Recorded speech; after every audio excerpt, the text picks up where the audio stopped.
Hello and welcome to the Game Football Podcast from The Times. The crazy summer of transfers continues with Eberechi Eze set to join Arsenal instead of Tottenham. Alexander Isak speaking about his frustrations at Newcastle, and we're sure there's many more twists and turns to come. On today's show, we'll also discuss Everton's dismal defeat at Leeds and look ahead to a cracking weekend of action to come, including the clash between Crystal Palace and Nottingham Forest.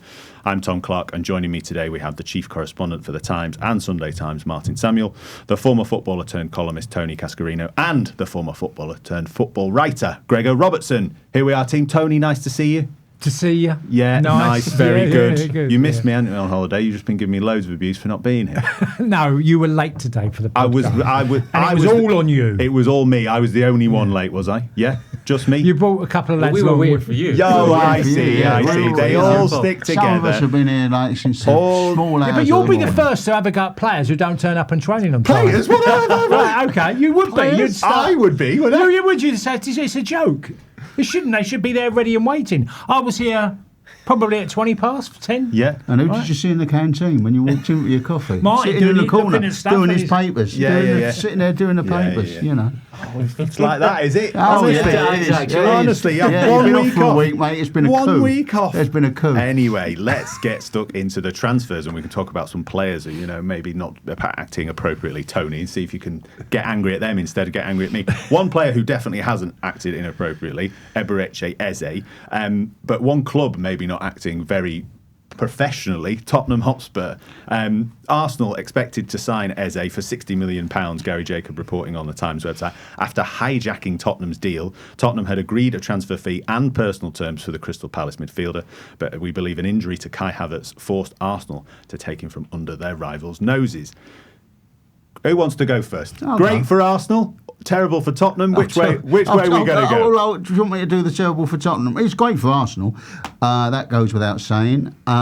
It's terrible for Tottenham because number one for Arsenal, this will be their fans' probably favourite transfer of the last 10 years. I mean, this beats this beats anyone they've got in the last 10 years. Without a doubt, because there's nothing, whether he does well or not. Whether he does well or not, really because it's not just about going to Arsenal; it's about stuff in Tottenham as well. But from Tottenham's point of view, this should have been so easily got over the line. The player's got a £60 million release clause, which expired on the first day of the season. So whether that is last Saturday or whether it technically becomes the Friday now that they move one match forward to the Friday night. We split the difference, but it's £60 million, and that release clause has run all summer, as we understand it. At any stage, Tottenham could have bought that player. At any stage, they could have triggered that release clause, bought that player. The fact that Eze has agreed personal terms with Tottenham meant that he was not averse to going to Tottenham. And so for a long time this summer, they were the biggest game in town. They could have done that at any stage they wanted. And they've waited and waited. And the suggestion is they want to pay £55 million. And so for the sake of £5 million, I know when you say things like that, people listening go, oh, gee, £5 million, well, I wouldn't give you, but £5 million, it's not about what £5 million does to an individual's bank account. This is about £5 million of a company that measures its revenue in hundreds of millions of pounds, multiple hundreds of millions of pounds. And so the £5 million that they probably could have got back in bonuses if they'd have had Eze in the Super Cup team and had managed to get that match over the line rather than get beat. They could probably have got that back. He might have scored a penalty, might have won the game in 90 minutes, who knows. They probably could have got that back. It's two places in the Premier League table, for instance. And so then for this, for the sake of this, drives a hard bargain, and then Arsenal come in and gone, right, we need this bloke. Bang, there you go.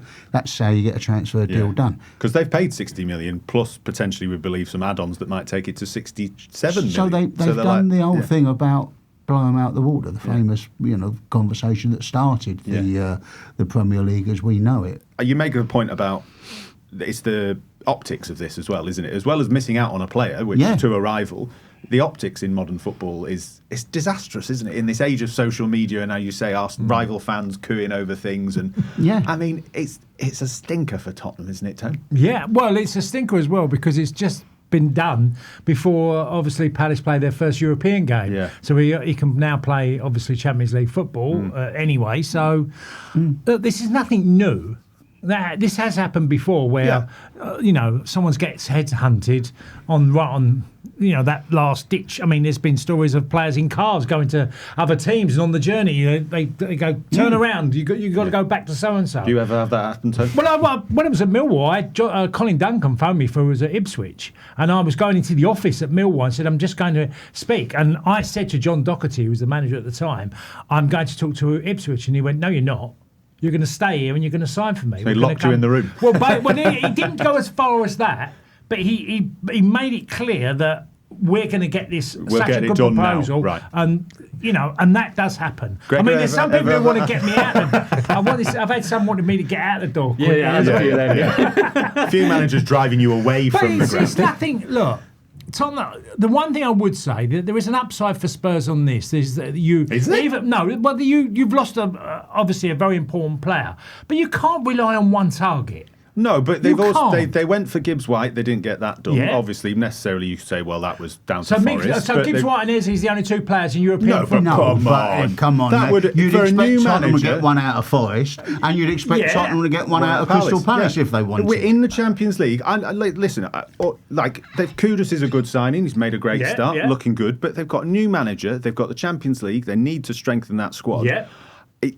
You're telling me that you wouldn't absolutely Of course, you'd want that target, but don't tell me that you should only be on that. They will definitely have others. That's easy to say, Tom, because if you think about like Newcastle, for example, this summer too, and how many targets they've we'll been get onto gazumped Newcastle over, in a sec. and they're struggling to sign a player. Gregor, come on. You really think that if Liverpool were in the same market for a player that Newcastle were going to be in for, you really think that the player was going to choose Newcastle over Liverpool? But you've just said it yourself. You've just said yourself. You were in that room and going, Ipswich ringing you, and the people in that room went, no, we're going to make sure this is done now with a sufficient offer that makes it happen. But I agree there's levels to teams and things, and Sesko picking Man United because it's Man United, etc., etc. It's also because they said there's a big bag of money and we're going to make it done now, and etc., etc. Sure. Yeah, of course. If Tottenham had done this, Tony, if Tottenham had done this in July or June, Well, that's or the whatever, point. That is a real valid point. Do it. If you Why get it have they done- gone back to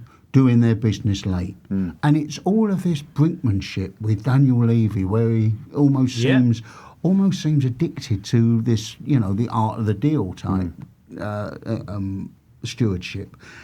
And you think, well, do it early. Get your business done. I've never understood why there is this panic at the end of the transfer. I've never understood. You've got all Havertz's summer. injury played a part as well. Havertz Havertz's getting injured. injury. Yeah, Obviously, of course. that isn't a coincidence. They that thought they had the Havertz- road to themselves. Yeah. But why would you leave it to chance? Why would you leave that to chance? Yeah. I don't know if there was something about the way the deals are structured. That's a big thing nowadays, as we know, because of PSR. It's like how much do you have to pay up front and things like that. So there might have been other things at play, but fundamentally, you're right. The point But one of stands. the biggest supporters of the PSR was Daniel Levy, because he thinks it keeps other clubs out. And so, there you go. What a signing for Arsenal. Yes, Ah, exactly. yeah. The signing is, Absolutely. and for the player as well, for Eze himself. I'm very excited to see Eze play Yeah, well, what for we've all Arsenal in the talked- Champions League. I mean, We all know he's a think- quality player. does he go straight into their team? That's one No, I just interesting think thing for me. I think it if you want to does play it? a slightly Yeah. different way and not have a more direct winger, and that is someone who's a bit more cultured in the way he plays that position on the left, which he does incredibly well. They've had Martinelli who go around the side. Madueke will go around I the think back he of can it. do both. Yeah. Well, he can, but I wouldn't say it's as dynamic as the other two. But he is a much more cultured footballer, technically, and will add a lot more to It's Arsenal. a good point though, because Arsenal play. Arsenal overload on the flanks. He will have to play wider or start wider. That's where he's starting. So it will be interesting. But he's intelligent. He's quick. He's The game's easy for him. He's movement. You watch him; he Yeah. plays the game at his pace, and he never gets into trouble. Technically, he's just got all of it that you know. And I just look at him and think, I've watched him last year once, and I was at a game, and I think the game's too easy for him. He's doing things, plucking things out of the air, and he's getting it under control, finding a pass. Once he started to score goals, which was the end of last season, because if you look at his record at the start of last season to Christmas, he wasn't particularly great in front of goal. If he got consistent and clinical, now you're talking top level player. Yeah, and all the link up player in the box too. You can just imagine him like flourishing in an Arsenal team. When you're Lots trying to break down, little pass gives and goes. I was saying this. I've worked out Arsenal's tactic, by the way. They've got Eze on the pitch now, Ødegaard, Saka. They get it round the box. They knock it round and round and round, try and win a corner. 1-0. That's their tactic, isn't it? All these technical players. The only thing I'm not, and Tony tipped him for the league last week, and I think he could well be right. It could well be right. The only thing I'm not convinced by is the centre forward. It's a strange thing. I look at the rest of the team, and I make Tony absolutely right. They've got 2 in every single position. One guy gets injured, you trust the other fella coming in now. And the only thing I'm not sure of, and I looked at the game against Manchester United, I know it's the man's first game and people take time to adapt. He was clearly off the pace, but I didn't. Is the only thing that I'm not quite sure about. See, but if he goes on fire, then they've got a great team. Got a great chance. So many centre forwards who come in with a certain stature physically. If they haven't had the pre-season that's necessary, they can look a little bit ungainly, a little bit awkward, not quite up to speed with the pace of the game. If he gets that and adds that to Arsenal, then you have got a seriously, a title contender there. Early days for Victor Gyökeres, of course. But I share your much scepticism, Martin, actually, about him. I wonder whether we might find a situation where Arsenal are playing without a striker, having signed a striker, spent all the season last season going, sign a striker! Absolutely. And then they're putting out a front line of like Eze, Saka, Martinelli or something, and be like winning anyway, and be like, oh, actually... I got a bloke for 65 million quid on the bench. Anyway, very interesting. Just one point as well about Eberechi Eze signing for Arsenal as well. That would mean they've got Eze, Saka, Rice, White, Madueke, the place to go for English talent as well. Arsenal, having once been the team where all the foreign stars. Big lads in there as well, yes, by the way. Very much so. When Gregor's piece about Leeds last week, notwithstanding, there's some big fellas at Arsenal now. Yeah. That's a very, very tall physical team. We haven't touched on Tottenham. Well, I was going to come back to Tottenham. Sorry. Just talked for 10 minutes about Tottenham. We've spoke about them losing Eze. So you want to tell us why it's a positive? Go on, off you go. Well, because you've still got £60-odd million to spend on an attacking midfielder. Who would you go and get? In a heartbeat, Harvey Elliott. Interesting. Play the 10 role. That's what they're looking for. Definitely not as good as Eberechi Eze. Do you know what I really like about him? Yeah. Never, ever let Liverpool down when he was called upon. No, he didn't. Never ever looked out of place. And I thought, do you know what? Never managed to break into the first team. Is it? No. But would you? Have a look at their first team. But would you, I agree. I'm saying this is the thing. Could you look at? We're talking about the optics. I'm throwing a name out there, but you could look around the country and you can pick 10. Of course, Morgan Gibbs-White would have been an absolute brilliant addition to Spurs as well. Likewise, Eze. But there's enough players around Europe and in England as well, of that type. I think Curtis Jones can do that role. He's that type as well. Would Liverpool sell someone like that? Tyler Dibbling, anyone? Yeah, Tyler Dibbling. But I think there's a massive gap there of not much experience that at 19 to 22, 23. But that's my point. That's my point. With the Tottenham thing, I come back to this optics thing again, and I know I'm obsessed with optics and narrative and stuff, but we've just talked to Eze. 2 of you have just said he walked straight into Arsenal's team. He's going to be a brilliant Arsenal player. The other thing is we're now saying that Tottenham don't have that, and I take your point about Harvey Elliott could be a clever signing for Tottenham. He ain't that. He wouldn't walk into Arsenal's team. So this is the level of the player that you've lost. And for the optics, the narrative, the whole season, any time Eberechi Eze does anything good for Arsenal, Tottenham, it's going to hurt Tottenham fans because they're going to be like, oh, God, Jesus. It hurts Tottenham anyway, doesn't it? Because it does hurt them. It's their first, they've won something for the first time in 17 years. They're in the Champions League, which, let's be honest, few people were expecting. And so everyone's thinking, right, if you look at the levels of dissatisfaction that there are and will be at West Ham, particularly if they get beat by Chelsea on Friday night, it is all to do with actually winning something and then failing to capitalise it, failing to build on it. And that's where the resentment will be at Tottenham. They will be thinking, we're a Champions League team now. We've just won a trophy more recently than Arsenal have won a trophy. How are we losing this player to Arsenal? And that will sting. That will sting. It doesn't have to wait for Eze to actually do something for Arsenal. That will sting straight from the outset. Tony, if you want on Tottenham, you were there on Saturday at their win against Burnley. Thoughts on the Thomas Frank Reigns starting? Positives? Well, the first 20 seconds of the game, there was 3 crosses that came into the box, and I was laughing. So that's why you like Tottenham. No. I get it. No, but there was a real urgency. Yeah. Is there a coincidence of why Richarlison played the best game he's ever played in a Spurs shirt when a manager's coming with it, trying to implement a bit more direct, but they were still, Kudos was fantastic, by the way, but others in the team. Thanks, Tom. It was, but Burnley were not bad, Right. but Tottenham always looked like they were going to be had a bit more of an edge to them. Richarlison led the line well. Yeah. Now he's got a nicer problem, Thomas Frank, of going, well, if he's not doing it, I can put Solanke in. Yeah. And Solanke now knows that he's got to match up to what Richarlison's doing. The problem is with Richarlison is how long does that last? Now, that's the job of the manager. Brennan Johnson played on the left instead of the right and looked good on the left. He looked more dangerous. Look, Kulishevsky's not available. Tottenham are going to be a far better team this year, clearly. I was just going to say, they had a positive start, but the Super Cup game was still positive. Yeah. Eberechi Eze would have made them better. Yes. No doubt in Yeah, that. I'm not Particularly debating given that. he could have played Yeah. the role that Maddison is not going to be able to Yeah. play because he's injured. But if you look, like Brennan Johnson got 16 goals or something last season. Kudus will make them better. Even I think Wilson Odegaard, France under 21, a lot of injuries last season. I bet he's someone who could have more of a say this season.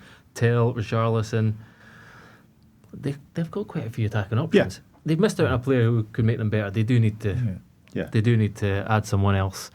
Tone's right. They've got to move on. Yeah. It's modern football thing as well. This sort of the sort of antagonism, This the one is- over, you one know, upmanship of Arsenal. Well, of course, and but stuff. that's part of it, and that's why I'm talking about. Tom, you're talking about like it's such a massive blow. Is it a biggest blow as losing Sol Campbell when they lost Sol Campbell to Arsenal? No, he was their player. Not far off, I don't think, in modern football. Oh, okay. I would I have said think Sol Campbell in And just Tottenham's fans' because, eyes is and not the harshest one ever. And yeah, exactly, and not. And just because it's not the harshest one ever, Yeah, it's still doesn't make No, it it'll still hurt. not harsh. It's a different You know type what of I mean? thing. I think It's- it's more of an embarrassment that they've been involved in this deal, like you alluded to at the start, Martin, where you talked about why summer. couldn't they have got this done all summer. earlier? And, Yeah. and that's an absolute valid point. It's like failing to get Jadon Sancho or something like that, where you go, you've had all summer. You've had all summer. This is not a transfer. Alexander Isak out of Newcastle is a hard one because he's got 3 years left of his contract, and Newcastle want £150 million. And they won't sell until they've got a replacement. And they won't sell until they've got a replacement, and you've just bought their replacement. And everyone keeps nicking your replacement. But so that's a hard one. I can understand how problematic that deal is to get done. I really can, and it's one of the reasons why I don't begrudge a lot of agents' salaries. In some of the bigger salaries, in some of the bigger deals, I find it very hard to go, well, this agent's done nothing. Because if you've managed to get Isak to Liverpool, wherever you do it, if you manage to get Isak to Liverpool, you have done a good job for your client. Now, he might have burnt every single bridge he's got on Tyneside. Then again, can he's retire on probably the fee not that he's going back made there. He's probably not going back there unless he's in the away dressing room. So worked that's bad. not going to worry him too much. Sunday night, after the Man United game, on that bus back, I can imagine calls were going into Crystal Palace or the agent of Eze straight after the Man United game. Knowing where From Havertz Arsenal, was yeah. from Arsenal, I mean, we can't prove it, but I would imagine this has got to happen. We've got to try and jump ahead of the queue here. Yeah. Yeah. Although, very- if they call his agent and they say, right, what will you get? What gets him? This seems He'll quite. know. This seems quite a tailored bid, doesn't it? Is This he an is Arsenal like. fan, or has he got a soft spot for Arsenal? Well, he was there, wasn't he, as a Was kid? Yeah, is he an was he Arsenal there as a fan? kid? Yeah, I think. Interesting. But do you know what I mean? This seems quite a tailored bid. It's like, look, so, if you bid the asking, and then you put a few add-ons, that's it. That's clearly what's happened. Yeah, You know, I mean, bottom line is we're very excited about seeing Eberechi Eze in an Arsenal shirt this season. I would be more excited, by the way, in seeing him in a Crystal Palace shirt. I mean, let me just put on. I don't want every single player to go to the same 5 clubs. I really don't. What I would love is if Crystal Palace had sort of done the same thing as Nottingham Forest did with Morgan Gibbs-White, and the next thing you do is Eze signs another 3 years at Crystal Palace, because I think Crystal Palace, if they'd kept that team together, are potentially a top 4 team. Well, hold that thought, because that was the subject of your column, excellent column on the Times website this week, and want to come back to that because they're playing each other. They're playing each other. But you did mention Alexander Isak. We had more developments in this ongoing saga this week. Isak himself putting out a statement which said, "The reality is that promises were made and the club has known my position for a long time. To now act as if these issues are only emerging is misleading. When promises are broken and trust is lost, the relationship can't continue."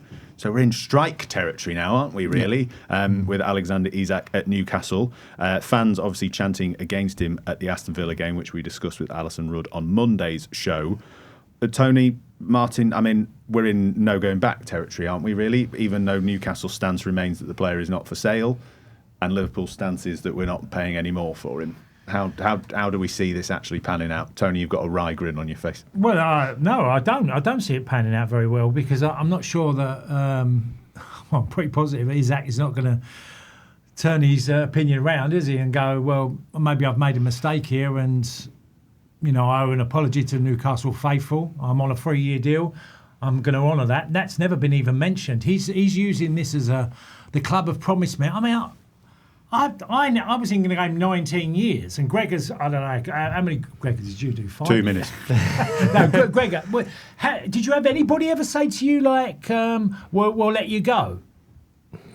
No, well, no one wanted him to. No, but no one's ever, I've never met. No, there's idea of a gentleman's agreement that you can go at the end of the season. Yeah. Never happened. No. I mean, it might have happened with Alex Ferguson, Cristiano Ronaldo, but that's one of the greatest players ever that give me one more year, and a manager could turn around and say. But I'm not sure that conversation would have gone with Eddie Howe. Give me one more year. Yeah. Is that give me one more? That's never would have happened. And if it's someone with on the board or a member of the hierarchy at Newcastle, that should be their place to say that to a player. That's Eddie Howe. It's down to him if he's going to say, look, whatever I do, I'm prepared to let you go if you give me one more year, and in that year I can find a replacement. Is there any and the fee's right, and it suits the club, all the things. Is there any sympathy for Isak in having now spoken, broken his silence and all that kind of stuff? Is there a point of where you go, just don't say anything, lads? We just talked about Eze. Just kept playing. There was a little jokey comment yesterday to Sky Sports cameras when they were talking about him in the back, give it a rest with a little grin and stuff. But, he's kept playing for Palace, and he's going to go to another club. And I imagine some Palace fans, as much as I'll be sad to see him go, will be like, I know one Palace fan who's like, I like seeing when our players go and prove it at a higher level. Ideally, you'd want to leave any club in a way that you can go back there, you can shake everyone's hand, you can look everyone in the eye, and that's how you like to leave any business. I've got, I've got 3 boys. They're all in their 20s now. They've all had employment things, and leave here and leave there. And I always say the same thing. Try and leave on good terms. Sometimes, you can't always leave on good terms. It's not possible. Sometimes the other lot, are a little bit childish about it. But if you can, try to leave on good terms, because you're doing nothing wrong. It's your career. You've only got one. They can leave when they want. Wrong. Well, no, everyone's got a contract. Everyone's got a notice period. I mean, most people in most walks of life can't be prevented from from advancing their career. Well, they can be made to see out a contract, and most new firms want you to leave. I think one of my lads had a 6-month notice period and stuff like that, and one of my boys has just switched jobs just now. And, his new employers, he's in the hospitality industry, things move very, very quickly. The new firm would like him to start a month quicker than his notice period. And the trick is to try to find a way that happens, But if you've got to work your notice, you've got to work your notice. Now, that's 3 months as opposed to 3 years. Do you he's not sympathy getting for Isak, 150 grand a week. I just have sympathy for I just don't like the notion that, some people, there's this kind of idea now that Liverpool should reevaluate because it's like he's revealed his true character. That's nonsense. Like, overwhelmingly, the people who are treated badly are players. Right. Like, or who are Go on. Well, keep you're not one- keep- you mean keep- you're not keep one- going. I'm not sure a lot of Alright, listeners will German agree. male. Yeah. I'm joking. no, I'm how joking. many people how many players are thrown in the scrap heap? No, how many players? A absolutely, change of Greg. Yeah, manager, absolutely a change right. of system. I mean, you thinking back the other days, like Kieran Tierney joined Celtic. I was like, he was an absolute star for Arsenal, and they changed their shape, and he was done like that in the click of a fingers, done. And like that's just one random example of the top of my head. But it's all over. Chelsea, will struggle ever to give Chelsea credit for the success that is in the pipeline because of one reason: their complete disregard for like the human element of squad and team building. Yeah. Like the number of players that they sign as just an asset, and like will never play, never intend to play. Yeah, we'll send them off on loan. We'll farm them out. We'll do it. Isn't he? Vega's they've going. made a profit on them. Yeah, absolutely. Yeah, Like he's played like 7 games or something. Yeah, like absolutely. this footballers overwhelmingly, there's this idea that the power is shifting. It's shifting in an infinitesimal number of superstars. They're now in a position where they can say, "No, like I'm not playing for you again." Like maybe people did make a promise. Gyökeres, does anyone actually? It's forgotten already that he went on strike at Lisbon. Arsenal fans don't care about that. No, like Liverpool fans will not care. Newcastle fans, Virgil despite van all of this, Dijk. I guarantee you would not care if Isak said, listen, it all went too far. I need to get back to playing football. And he scored goals. Boom. They'd be singing his name again. I guarantee it. So, like, let's just not, like, I don't like this whole social media thing. Also, like, clearly, it takes quite a lot of balls to be the guy who says, I'm not playing for you again. Like, and, there are some things, I understand why fans of their clubs would not like it, but let's just remember, like, where the power really lies, and it's not with the players. The only thing I'd say, Gregor, is that because the clubs act that way, don't mean you as an individual have to act in a similar manner. It does if you're 25 and you've got one chance of making a dream Well, move. no, I wouldn't. Furthering your career. I wouldn't do that. I would never ever decide to go on strike. Because that's ultimately what he's done. Maybe. I don't care what the club's acting like. There's Chelsea. If you have a choice as a player, if you're a really good player and Chelsea come in for you, you can turn around and go, I'm not signing for them. You do have a choice. Most players who go to Chelsea have a choice. When Caicedo went to Chelsea, he had a number of clubs that could have took him. Yeah, he went on strike too. No, but I'm saying if he felt badly about going to Chelsea, there was loads. But that also works both ways too, Tony. If you exactly. Say, if you say, it's the game. If you say I'm not going to that club, the club will go, well, you're in the scrap heap then. You have to go. They force you out. I was told when I went to Aston Villa, I was told by Millwall I had to go because they needed the money, and they said, well, we're not going to play you, and I went, well, you can do what you like, but I'm only going to go if it suits me. But I didn't go on strike. I didn't say, like, if they did, I wasn't a player the whole idea ever consider the that. whole idea of strike too is like, it's too much. It's too much. It's a line in the sand there. Like, it works both ways. Eddie Howe said he clearly can't be part of the group now because we've had issues. When the transfer window closes, they'll sit down. Yeah. If he's still there, they'll sit down, and he won't be on strike for long. So let's not go too far overboard. The other thing to say, just we're talking about lots of different sides. From the Newcastle side, there's the simple thing of they've only got one striker.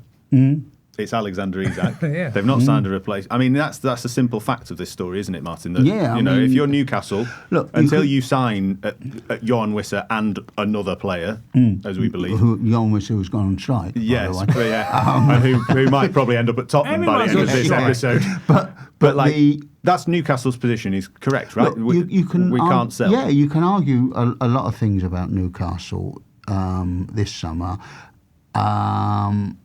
You can, without doubt, make an argument that Isak has treated them very badly because they've done nothing wrong by Isak, really. He wasn't this player when he went to Newcastle. No doubt about that. Eddie Howe has improved him as a player. Eddie Howe has made him one of the best strikers in Europe. Equally, you can look at Newcastle's transfer business and say this isn't really the smartest move, that they've been working in a market that isn't. It wasn't the best market for them. It wasn't the market that produced Isak. Because they weren't fighting off Liverpool or Manchester United or Chelsea or whatever for Isak. Yeah. They'd identified this player, and they were number one in the field. Yeah, you could say exactly all of with their midfield was players that was were bought for them. Smart. Money. But there's got to be a point where they're trying to step into that. Of course, there's always got to be a point. I touched on it in a column earlier this week where you're looking up. Where you're looking up. What I've heard said by various people that are within the sort of world of agents, business, and directors of football or whatever, is that someone at Newcastle should have known that all of their targets they weren't going to get over the line, because Sesko was going to have options that would be seen as better than Newcastle. Certainly wage options that would be better than Newcastle as well. João Pedro as well. Ekitike. All of them would have options that would be able to beat Newcastle. It's a difficult thing. People, it's a strange thing with Newcastle, and this is not meant to be, because I've heard, no one wants to live in Newcastle. I don't think that's true. Newcastle is a beautiful part of the world. The North East is a lovely part of the world, actually. But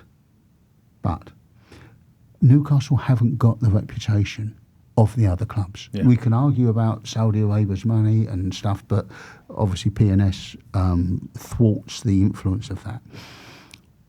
And the problem they've got is they're sort of Schalke. Go to Germany, people will tell you what a big club Schalke is. They come out of the mines, they go straight to Schalke, Gelsenkirchen, massive stadium or whatever. You move outside Germany, who gives a monkeys about Schalke? They've never really been anything at all in our imagination, And Newcastle are like that because they've not really had European success, because they haven't really had this wider profile around Europe. Yeah. They're a much harder sell. They feel it's a massively old, traditional, brilliantly supported, and through history successful club that is not perceived like that outside this country, because where were they? Where were they in the Champions League? Not everybody's Alan Shearer, are they? Yeah. You can get Alan Shearer. You can get Alan Shearer. You can absolutely. get Alan Shearer, but you're not. I mean, to be fair, in years gone by, they got David Ginola when he was a big player at PSG. But they got that. But that's really a one-off. Kevin Keegan, the manager? Yeah, Kevin Keegan, European Cup winner with Hamburg, the manager. Yeah. But it's tough getting players, as Martin's saying, to go that football club. They were in the wrong market, competing against the very biggest clubs. That was the problem that they had. Do you think Isak is at the end of the transfer window a Liverpool or a Newcastle player? Go on, dare you. There's a part of me, I hope he's a Newcastle player, because I hope Newcastle dig their heels in. I think he might be, because Newcastle have got a lot to do to sign two players and agree on a fee with Liverpool, which probably Liverpool don't want to pay. See, they would have beaten Villa at the weekend. If Isak was there, and like he can be. If he'd have got Ilanga's chance, he scores. He scores. Yeah. And so Eddie has already looking at it. Tony, the other two have had a prediction. Where's he at the end of the window? I think he'll be. No, it was a hope. Yeah, it was a hope. I really fudged that one. It was a hope. But of course, as a Liverpool fan, I'd love to see him at the club. But in football terms, I'd like to see him stay at Newcastle. Absolutely fascinating. We'll see where the Alexander Isak saga goes next. Make sure you're following all the latest updates on the Times website. There's still loads more to come, but we're going to take a little break. So, Martin Samuel, over to you. And once again, ladies and gentlemen, name that tune.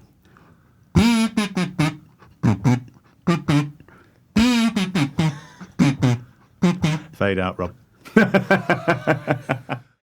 Welcome back to the Game Football Podcast from The Times. I'm Tom Clark, and I've got Tony Cascarino, Gregor Robertson, and our kazoo-playing maestro, Martin Samuel. Thank you very much. With me, and proof, ladies and gentlemen, that it doesn't matter what quiz it is, whether it's a football quiz or a kazoo-related music quiz, Gregor Robertson loves a bloody quiz. The answer, Gregor, was Can't touch this. Can't Touch touch this Hammer. by MC Hammer. I would have Easy. accepted Super Freak by Rick James as well, which is the sample Right. of it. But if you want to hear what it should really sound like, anyway, There we go. There we go. Excellent. What a wonderful new feature for the season. I'm And as sure I've this said- is going to make sure. Remember, we are award nominated now. The we're British all Podcast nominated. Award. And this is what I said last week, as you This know, is- you can't get Gary Lineker does not do this. Yeah, that's Gary true. Neville takes himself far too seriously. no to do this. kazoos. You know, No make sure kazoos. if you're listening, None of it. British You don't get it on the Podcast Award, Guardian. No. if you're thinking whether or not to award us that award in Yeah, the British Podcast yeah. Awards, we've now added 'Cause a we're kazoo. groundbreaking. We've added a kazoo. This is groundbreaking. We've added a kazoo to the Absolutely. top-notch football debate, of which there was plenty in that first half of the show, and let's continue that with a look back at Monday night's game. Gregor, we did all 9 games from the weekend on Monday's show before Leeds hosted Everton. We talked up Sunderland's chances. We said, is the close shop broken? They're Is not it? going to play West Ham every week, mate. That's yeah. the only thing I'd say about Sunderland. Yes, well, They yeah, might absolutely. have caught a break there. But Leeds getting a win, and a deserved win. Before we get into penalty decisions and things like that, Leeds deserving the win, Gregor. Yeah, definitely. Oh, yeah. Like quite a lot of people were down on Leeds afterwards, and I still get what the landscape looks like for them, and that probably they need some more firepower, like someone to finish off the chances and the dominance and all that. But I thought they looked really, really good. They moved the ball around well. They had some openings in the first half. I thought Goodmanson, the left back, looked really, really promising. A proper left back. Not many of them these days, as I keep banging on loves about. a left back. Big stack as well. Like he's actually, classic good feet for a big guy, sort of cliche. Yeah. Moves around really well. Tanaka, I think, we spoke about a lot from the Championship. Love him. But he came from Bundesliga 2 the season before, so it's a step up for him. But he was absolutely, roared off when he came off with what looked like cramp in the 80-odd minute. I think Leeds look good, and I think their signings and the profile of it, there's logic to it, and they do need some more attacking options, and Farke's made that very clear. And Dominic Calvert-Lewin, if they can keep him fit, will help. I know it's a big if, obviously. I think they still need a few more, but yeah, very promising start. Thoughts for on Leeds. that Calvert-Lewin signing, Tony, for Leeds? Well, A good fit, in my opinion. Well, look, it's all about whether you play football enough. Calvert-Lewin's had not one season of injury, being plagued season in, season out. If you take the last 3 years, his game ratio is really low. Do I think he's a talented footballer? I think he's one of the best headers of the ball in the Premier League as a centre forward. He's got an amazing leap. Yeah. When I went along to Brighton and Gregor was there with us, I went to do a piece on Calvert-Lewin. Oh, yeah. 12 minutes he's coming off injured. Yeah. And I looked at Gregor and say, well, that's me, snookered. Yeah. But Good planning. I was, Yeah. physically, if you look at him, he looks like he's been in the gym too much. And now I get that. Too much? No, because... Is that what you used to say to your managers? no, Tony? you could end up being a gym freak. Right. Some of these Yeah. players end up getting just too upper body strong, and they then get another injury after another one, and he looked like that. That's one of the things I sort of thought, I'm not sure how many games Calvert-Lewin is going to play for you. If he's fit and he can keep away from that gym a little bit more often and not having them niggles, of course he'd be a threat for them. And they play fast football. One thing was for sure, they're going to get it in danger areas a lot.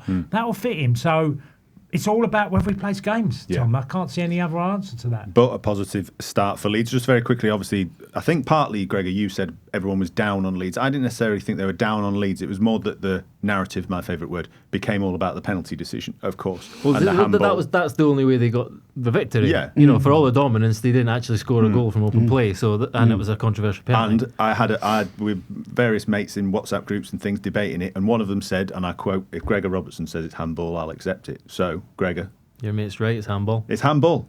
Wow. You think it's handball? I do. I thought it was a bit harsh. It's split. It's split down the middle. This I is just thought it like was a bit harsh. another example of why VAR will never work. Yeah, because it's a matter of opinion. Let's not move on to VAR. No, but it's a that's the matter of point. opinion. It's a matter of opinion. it That is. is what it is. Like, It's a I He matter of leans opinion. into the ball. Yes. I think that's where the And issue for me. his instinct, lean. and although Yeah. it's quite far, it's not one of these close proximity ones. He struck the ball hard. It's not going to have taken a long time to get there. It's his instinct to do it. Yeah. I understand all of that, but when you do it, it doesn't matter that your arm's right by your side. You've leaned in to try and block the ball.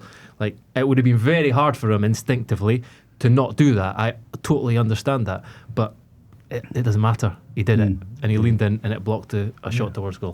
So just to check, you're saying in the laws of the game it's handball, or even if like in your playing days, if you'd have done that, you'd have been like, oh God, that's stupid, that's handball? Or is it in the context of today's rules that it's? So are you like, it's a penalty but game's gone, or are you like, no, it's handball? I take the point about is, you know, they're reading out the law that says if your hand's beside you, your arms beside your body, then it's, you know. He moved his body towards the ball, and it kept his arm beside him intentionally, but still moving his body towards it, and it's his arm that's blocked it. Body without moving your arm, though, isn't it? Really? Indeed, Well, that's the whole thing, isn't it? This is where we are. But before all of that law nonsense, the handball law nonsense, I would have thought this was a handball. Right. That was the key thing I was saying to you. A good win for Leeds, but Martin, a worrying start for Everton as much as this season, and they're coming into this first game at their new stadium this weekend, but not a great performance. Jack Grealish on the bench as well after the much fanfare. I was just looking, I was reminded of, Johnny was here, who would be furious in his defence of David Moyes, but I just remember watching Kudus, when he was clearly West Ham's best player, take about 2 months to get into West Ham's team, and you'd watch him come on, or you'd watch him start in these European games, you'd be sitting there going, why isn't he playing? Why isn't he playing? He's clearly our best player. He's clearly... And it took him about 2 months. And this is a modern thing, isn't it? Everyone's football is apparently so sophisticated that when you sign a player, it's going to take him a month before he can be used to the fantastic sophistication of whatever football we're meant to be watching. Look, if Grealish isn't actually match fit, that's something totally different. But I don't know. If you've got Jack Grealish, get him on, try and have a go.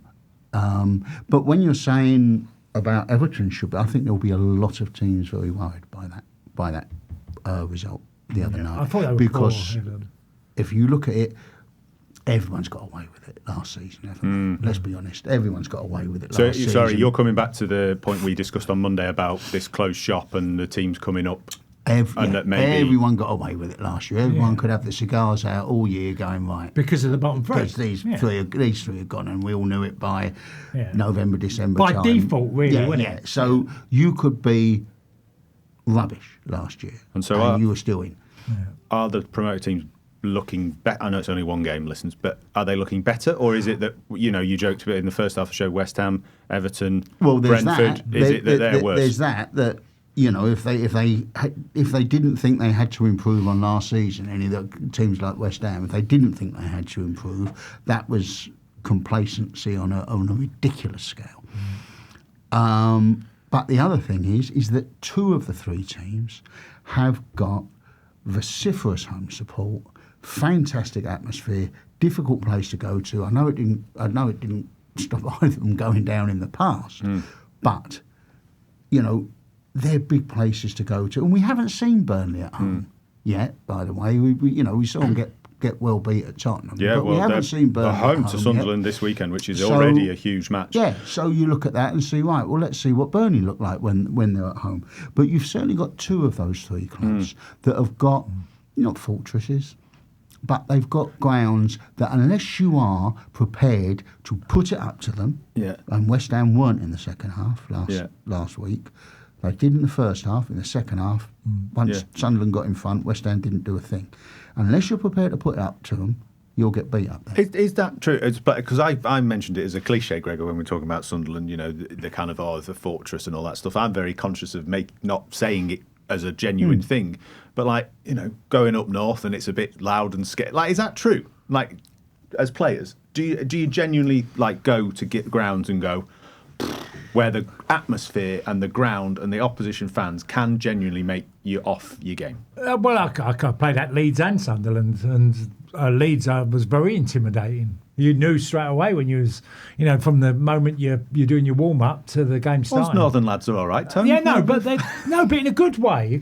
Sunderland as well. Great support. The one thing that they've done, as Greg had done a column on Leeds United, is Leeds and Sunderland have gone unbelievably aggressive in the transfer market.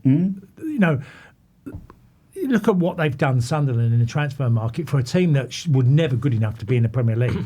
They got through by hook or by crook to beat Sheffield United and Coventry, but they've gone up to the Premier League. The manager knows they need a lot more to have any chance, and they've gone really aggressive after a number of players, and a lot of players we wouldn't even heard of. You know, were relatively unknown to most supporters, and they're obviously getting their recruitment right, because what we saw is both Leeds and Sunderland had incredible energy in their team. You know, Burnley weren't bad at Spurs. They were okay, but Burnley have a much bigger problem. You know, Turf Moor isn't really you know, funny enough, it used to be the Stoke on a Tuesday night in the 80s going to Burnley, but it feels like they're behind the eight ball because they've lost Trafford, they've lost Egan Riley, they haven't got quite the same budgets as what Leeds and Sunderland have already done. Yeah, really. Just on the stadium thing, I think for the very best players, it doesn't make a difference. Yeah, I think it could be 1 or 2% for like the games that they think they might have a chance of winning. I do think that, because Leeds in particular Gregor, on that is like it's like one of the most. I don't want to say the word aggressive, but it's close. Yeah. It's like, you know, there's like an aggression from the stands there, and they actually thrive on that. They like when they Gary take Neville pride put in it above Liverpool, when they, you know, that little slip he made the other night where it showed you the Leeds fans, and it came back to Gary in the studio. They're obviously talking or whatever, and and you just heard him say, "I wouldn't get in the middle of that lot, I'm telling you now." And you know, that's fair enough, and he absolutely owned up to it straight away, which I thought was quite good as well. He didn't pretend that he hadn't said it.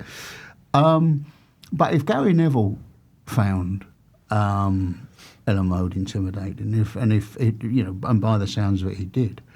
You know, he was brave at Anfield. I mean, you know, you saw Gary Neville play at Anfield. He never messed about. There were, you know, he wasn't a shrinking violet. You referenced the Old Firm as well. So they've been big, like hostile places. Leeds is one of them. Sunderland works. Sunderland's a great place to play. Like I've played Sunderland a few times. It works both ways. You know that. What was you talk about cliches? What's the conversation before you go out? You're trying to get a certain stage of the game where the fans might turn on their own team as well. Quieten the fans down. Yeah, you know, quieten them down. And then try and get something in the game. I remember being at all of them grounds and thinking, I loved it as well, being in that sort of atmosphere. But the moment they turned.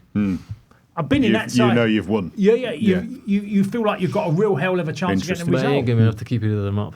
What, Sunderland and Leeds? It's not going to be enough to keep either of them up, I said. It's like you still think they're going down? 1 or 2%. No, I'm saying they need to get a lot more. They need to do something on the field. The fans can't keep you up. No. What did Sunderland do, Gregor, in the end? How many was it? About 9 came in, Sunderland? 9 players came in? A lot of signings. Yeah.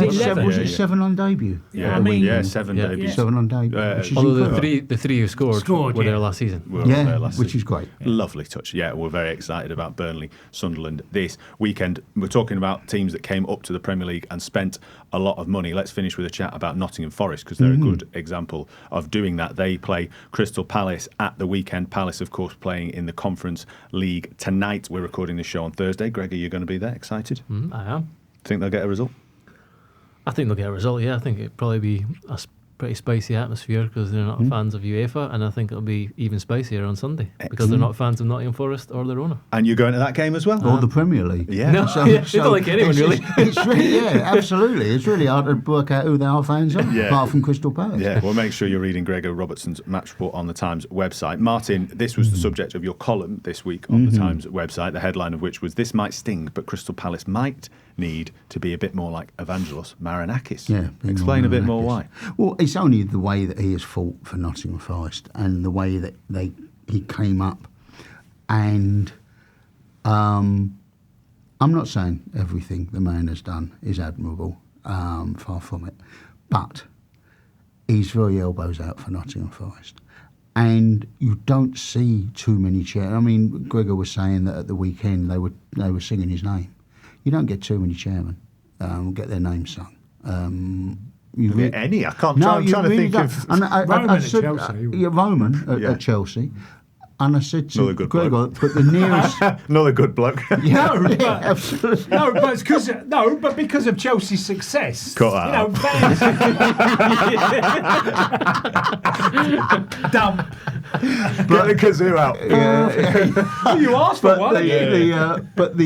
But funnily enough, the comparison will be Ken Bates at Chelsea because, you would think with Marinakis, some of the controversies, the time when he went on the pitch, the time when he was accused of like spitting in the vicinity of one of the officials, you might get some Forest fans saying, "Oh, this reflects badly on our club." The Mark Clattenburg appointment and all of that sort of stuff.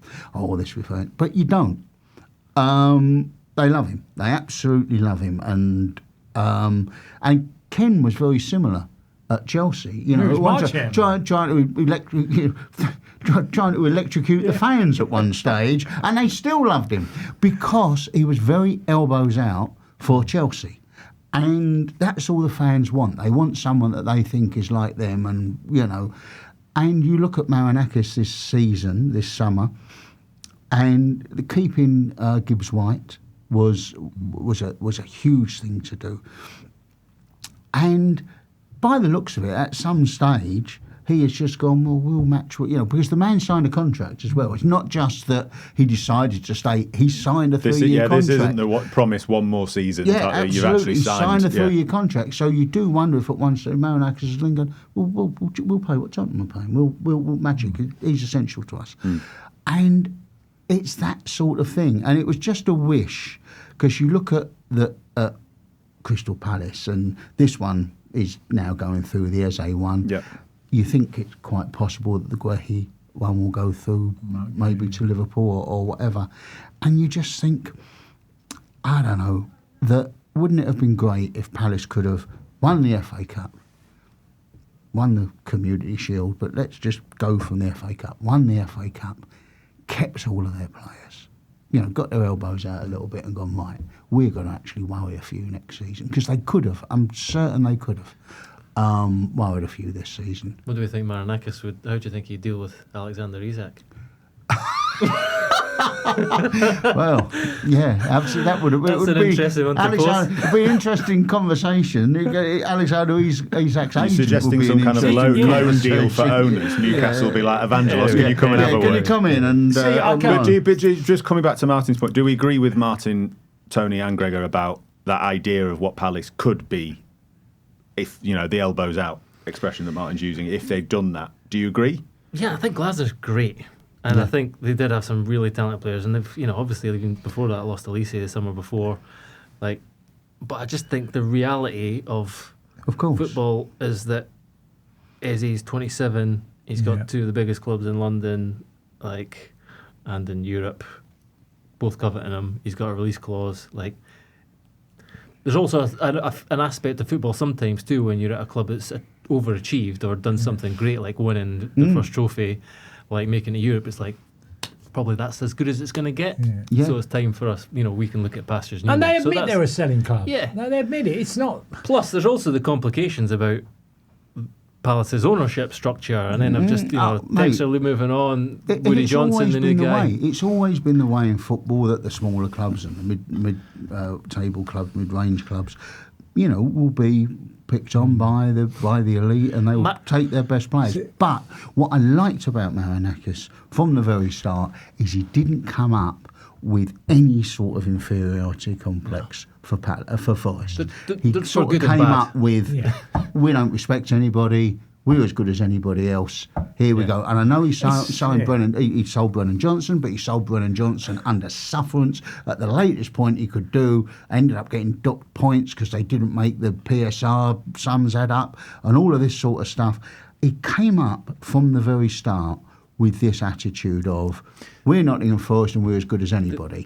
And I just think that's been great for the club. Just to say the song, we didn't say this earlier, the song actually, myself and another colleague in the press box couldn't work out whether the fans were singing, he signs who he wants, or buys who he wants, something like that, or does what he wants. He does what he buys who he wants, buys who he wants. Marinakis, he buys it. So we couldn't work out either one. It's and he was at the same time. We looked down, and you've seen his seat in the chairman's box. He's got this big reclining seat with a huge telly in front of it. He had his fingers interlocked behind his head, leaning back in the chair, just this is nice. I own all of this. And that's his been an approach to, I would probably say, life. He's just got what he wants Larger than because he's a billionaire. Yeah. And So there are things about that are unpalatable. And there's a lot of things that Forest look at now and go, he's actually delivering. Because like Douglas Luiz. Well, yeah, that's what I was going to bring it on to. The squad they've got now. They've now got, if they sign him, and actually, as I said to you earlier, Sangare started the season really well. He ended last season really well. He's not been a success, but they've got a good player in there. But they've got Elliot Anderson, who I think should be an England player very soon. They've got Gibbs White, who is one of the best kind of number 10s and is in and around the more competition for his position in England squad, but he's in the conversation. And if you have Douglas Luiz behind him, that's one of the best midfielders in the country. Really? It is. Well, there's a real engine room there. It is. There are loads it's got of creativity, energy, industry, biting the tackle, bit of like class, and Luiz even chipped him the goals at Villa before he left. They've got 3 or 4 Brazil internationals now. Yeah. Like there've been some smart signs that they did so much really badly wrong. They lucked out getting promoted. I stand by that. Like I've been a bit down on Forest when they came up, despite me having a lot of affection for the club. Yeah. They signed. The fans kind of tried to argue and believe that they needed to sign 22 players in the first summer. They didn't. They were the same as Sunderland. 22, you could make a lot of mistakes as well. They could have signed half, like Sunderland have. They started from a similarly low base. A lot of that was just waste. And on their way up to the Premier League, there was so much waste. And like so many managers. And they signed Steve Cooper, and boom, chemistry. And they lucked out. They got promoted. But they have gradually become more professional. He's like made some appointments and let them stay in their position, like Ross Wilson, for example, one of the sporting directors. And they're doing things well, and they're making inroads, and there's no reason now to see them falling away. Can I just make a quick point on going back to what Martin was saying? Because Ken Bates was my chairman at Chelsea. I deadly dug at Aston Villa, and I had Bernard Tapie at Marseille. Yeah. Right, and 2 of them, Bates and obviously Bernard Tapie, were very similar to Marinakis, the way they behave. But I mean, Graham Stewart, he was arguing over a new contract. He was in that position of limbo, and there was a bit of interest, and England was called. Do you know? I know, Bobby. Yeah. Well, Bobby Stewart, he played for Everton and Chelsea. But when he was there, he was a young lad, and he was just getting a bit successful, and he wouldn't sign a new deal at Chelsea. And Ken Bates has walked into the dressing room, looked around, he went, "Where's Bobby?" Right. He said, "Come over here." He had a blank piece of paper, and he went, "I've put Ken Bates at the bottom. Fill in everything you want." He said, King's Road, the shed, just the stadium. He's saying you can put all this in there. You can have what you want, but taking the mickey out of him. Right. So really undermine him in front of everyone. Oh, in front of everyone. We're all laughing and we're all shouting things he should put in the contracts. But that was him. He would have gone after him. Yeah. So what we're talking about with Isak of what would he be like, he'd go after him. He'd confront him. The dynamic at Forest is incredible. And that's what Bernard Tapie did. Everyone calls him Mr Marinakis. Like there's the club statements that's Mr Marinakis' drive and heart and all this. It's like somebody's drafted this as like okay, I need to this needs to be really positive. With someone looking over their standing shoulder. beside him saying, "It all comes from Mr Marinakis. I just want to thank Mr Marinakis." The dynamic is extraordinary. I can't you referenced Ken Bates. I can't remember many similar. Tapie was exactly the same. Ken was incredible. I was there when they thought they got relegated. They got relegated, and this was very funny. They get relegated, and he comes in to this press conference, and he ends it with his complete defiant, absolute, total defiance, even though they've just been relegated. And he said, I'm off to my £10 million farmhouse. He said, you can all F off to your council houses. And he walked out, right? And so we're coming down. This is about an hour, 45 minutes later. And we're coming down in the lift because the press box is right up the top of really hanging off the top of the stand. And we're coming down, and it stopped at, say, the 3rd floor, which was the director's level floor. And the doors have opened, and Ken's standing there, and I'm there in the lift. Joe Lovejoy, the Independent and the Sunday Times, great journalist. Joe, as the doors open, Ken's there, which leaves you with a lovely line. Going down, Ken. Very good. I'm sure he was very grateful for that. Just very quickly. It was Joe's line, not mine. I'm not taking Joe's line. Finishing point just on Forest. It could be a prediction or a hope, Martin Samuel. Yeah. Can they do it again then? With looking at this squad, can they qualify for Europe again? I think it's very hard. Absolutely, they can. Hard, I mean, hard, but can. They can. But they can. hard. I mean, when I saw Chris Wood get 2 goals on the opening game of the season, I think surely not another season where he's going to get. If he gets good numbers, they've got, as we've talked about, Morgan Gibbs-White's one hell of a talent. He can cause havoc everywhere. They're a solid enough team. They've lost their goalkeeper, but they've obviously invested again in a new one. It's all for Forest. I'd be surprised if they were outside, certainly top 6. I'd be quite surprised. Interesting, Gregor. Yeah, I mean, as I said before, there's that stat about non-Big 6 teams qualifying for Europe and they have like a 14-point drop-off on average. It's like big, so it's a big challenge. But Nuno's done it before with Wolves as well, and managed to navigate it and got to the quarterfinals, I think. Yeah, I just look at them. They keep strengthening. I don't think it'll be a big drop off. I said before, Villa, top half definitely. If you look at Villa and Forest, who would you think would you go for the highest at the end of the season? Oh, Villa, come on, surely. I'd go Forest. I'd go Forest. Wow, really? It'll be close now. Very interesting. Good. Because I'm looking. That's an even matchup. Very interesting. Good times for Nottingham Forest. We'll have to leave it there. Martin Samuel, Tony Cascarino, and Gregor Robertson. Thank you very much for joining me. Thank you too for listening. Premier League has only been back 1 week. We've already got loads to talk about. We'll be back on Monday. We'll see you then.